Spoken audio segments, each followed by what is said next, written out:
Hello friends, and welcome back to the channel, where today I'm going to be talking you through how to fight one of the coolest looking bosses that I have ever seen in a video game in my life, and that is the brand new Cerastes boss from Act 8.3.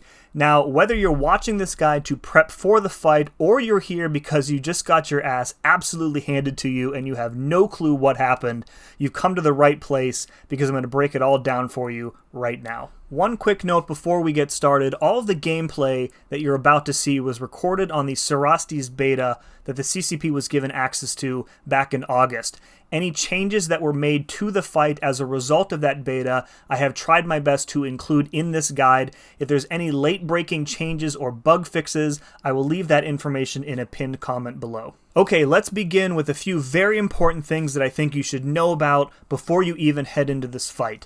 Now, the first and most important thing that you need to know before fighting Cerastes is that you absolutely 100%, no exceptions, need a relic equipped on your attacker, and I cannot emphasize this enough. Without a relic, you won't have access to your striker, and you're going to be unable to deal any kind of meaningful damage to him, and you're going to have a very, very bad time. Now, any relic will do, but a higher rarity relic is going to be a bit better for you because the spirit gain rate is going to be higher. So spirit gain rate is how quickly your striker gauge fills up as you hit into the defender. And what that means for this fight in particular is that with a 6-star relic, you're going to have a striker ready roughly every 6 hits or so. But if you're using only a 3-star relic, you're looking at around a dozen hits to get that striker. It's not a huge problem, but it is going to slow you down quite a bit. The second thing that you want to know is that, similar to both Bahamut and Cytalis, Cerastes also has a safeguard mechanic called Corrupted Armor. Now, where he differs from those other two bosses is that he actually has 3 different types of Corrupted Armor, and they're all active at the same time. So each armor type reduces all incoming damage by 30% for a total damage reduction of 90%. And again, similar to those bosses, your primary goal in the fight is going to be to remove all 3 of those armor variants, and that's going to trigger a passive stun and a brief window in which you can deal massive damage to him. The third thing that you want to know about Cerastes is that he gains an auto block passive whenever he activates any of his special attacks, and this is designed to prevent you from punishing them. Now, this sounds really awful, but in fact is actually a very clever and helpful part of his design, as you'll see later. Now, you can't get around the auto block with ability accuracy reduction. However, he is vulnerable to things like Crushed and Undermine, so a champ like Vox or a champ like Kate Bishop will still be able to bypass his auto block. You can also bypass it with things like True Accuracy or True Sense, so someone like Null or Red Goblin will still be able to punish his specials. Alright, let's circle back to the idea of Corrupted Armor here, talk about it in a bit more detail. So, as I mentioned a moment ago, Cerastes has 3 different variants of Corrupted Armor, and they're called Leg, Shield, and Spirit. So as you perform specific actions throughout the fight, you are going to deal damage to a specific type of his armor. And when this happens, you will remove 100 stacks of it, plus an additional 5 stacks for every unique buff on you, up to a total maximum of 125. So Cerastes is a tech champ. Cosmic champions naturally have buffs, therefore they're going to have the advantage when you deal damage to his armor. So leg armor is damaged by knocking Cerastes down either with a heavy or a special attack. Shield armor is damaged by hitting into his block, and then spirit armor is damaged when he's hit with the last hit of a striker. So you can see why having a relic equipped is so important, because without a relic, you don't have the striker, and you will be unable to damage his spirit armor at all. So each time you perform one of the actions here, you will deal damage to that specific armor variant, and the armor will become locked. Now, when it's locked, you won't be able to damage it further until a different armor variant has also been damaged. So, throughout the fight, you're going to have to rotate between knocking him down, hitting into his block, and using your striker, and whittle down each armor variant one by one, bit by bit. Now, while not at max stacks, the armor will slowly self-repair and regain stacks over time, so you do have to stay somewhat aggressive, or you're just going to end up running in circles. Now, eventually, when you reduce the stacks of a specific armor type all the way to 0, it's going to enter a broken state for 12 seconds. Now, when that 12-second timer is up, the armor variant is going to be reset to max stacks, and you'll essentially have to start over. However, if you break a second armor variant before that timer expires, the timer will be refreshed, and then you'll have 2 stacks of his armor in the broken state and 12 seconds with which to break the third and final armor type. So your goal here is to rotate between those 3 different types of actions in order to damage each type of armor, get them all to a broken state at the same time, and then when you do that, Cerastes is going to become passively stunned, he won't gain any power, and you'll be doing a ton of damage to him. And after this stun ends, all the stacks of armor are going to be reset, and you'll start that damage loop all over again. So you might be saying to yourself, that doesn't sound too bad, but of course, there's an extra wrinkle that we need to talk about, and that is the concept of Overcharge. So each armor variant has an associated Overcharge effect. All of them last for 12 seconds, they are all very bad, and you want to avoid triggering them at all costs because they are very punishing. So if leg armor is overcharged, Cerastes becomes stun immune and will go passively unstoppable against all heavies and special attacks. If shield armor is overcharged, hitting into his block will trigger a repulsor blast, which is going to knock you down and also inflict a plasma passive on you. And then if his spirit armor is overcharged, he becomes fully unblockable, fully unstoppable, and gains true sense for 12 seconds. So again, avoid doing this at all costs. We'll get into how you do so when we talk about the different phases of the fight. I want to make one final note specifically in regards to the shield armor. So Cerastes can be pretty aggressive during this fight, and you may find it difficult to get him to sit still long enough for you to hit into his block. However, a guaranteed way to get hits into his block is by punishing his special attack and purposely triggering that auto block mechanic. Like I said earlier, it's by design, it's actually very clever, and you can make it work in your favor. Also, if you're using a champion that bypasses the auto block completely, the shield armor will still be damaged when an auto block would have occurred, so you won't be punished for using champions that get past it. Okay, let's talk briefly about which champs are best suited to help you take down Cerastes. Now, when it comes to choosing an attacker, the more unique buffs that your champion has access to, the easier this fight is going to be.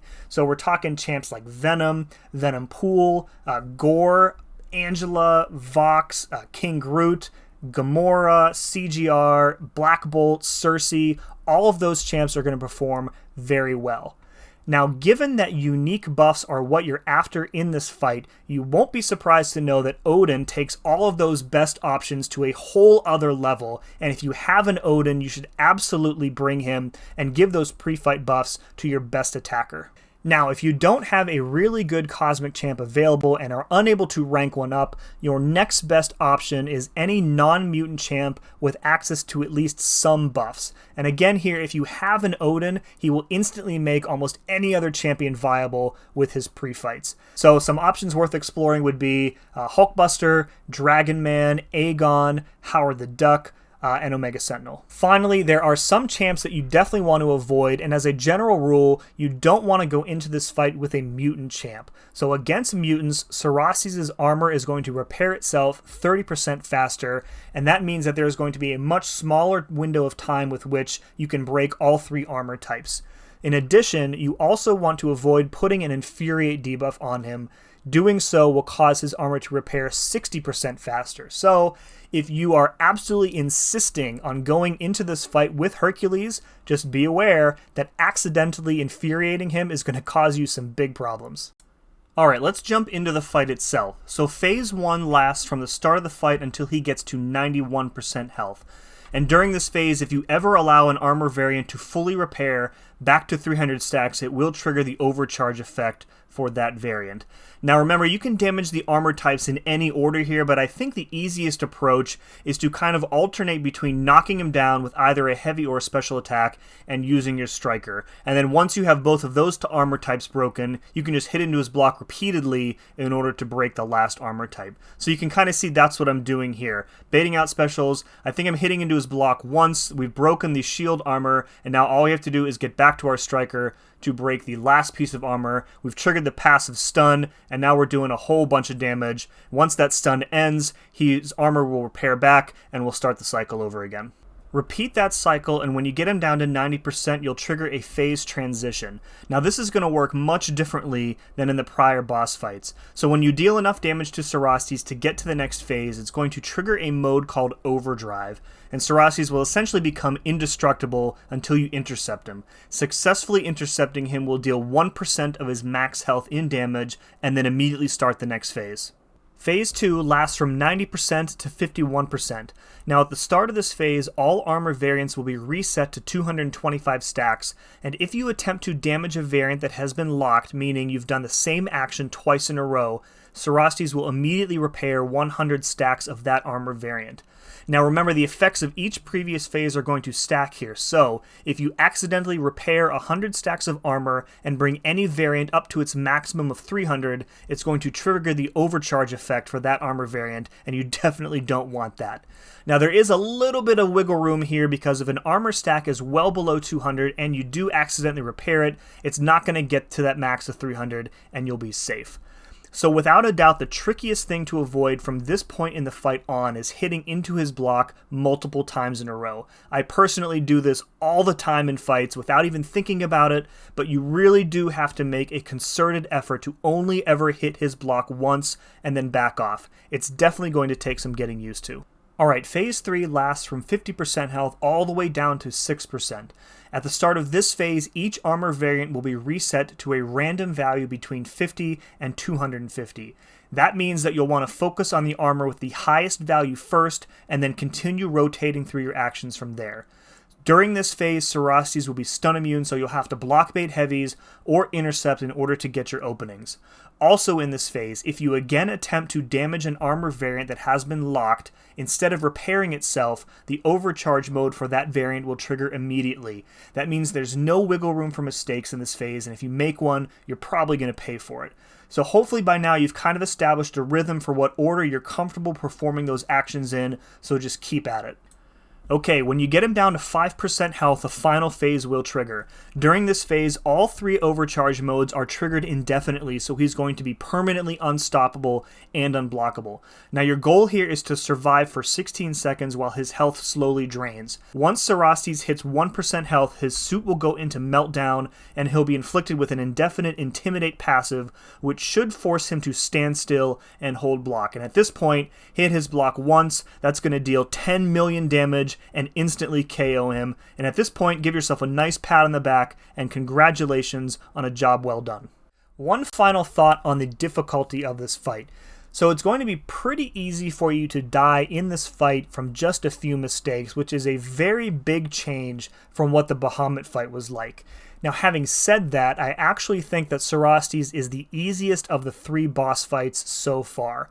Most important thing that you need to work on while you're in the fight is the dex on the special one, because if you block it, you're going to get that plasma passive inflicted on you, and if you block it too many times, you're just going to die from all the chip damage. So do your best while you're in the fight to try and get a full dex on that special one every time. That's going to do it for another boss guide, folks. I really hope it was helpful for you. If you have any questions about the fight, I will be happy to answer them in the comments below. If you found this guide useful, you can do me a huge favor by hitting that like button and sharing the guide with your friends and alliance mates. And finally, please consider subscribing if you haven't already. You can always change your mind later, but I think you're going to like all the content that I have to offer. Good luck with Cerastes, and as always, thank you very much for watching, and we'll see you again next time.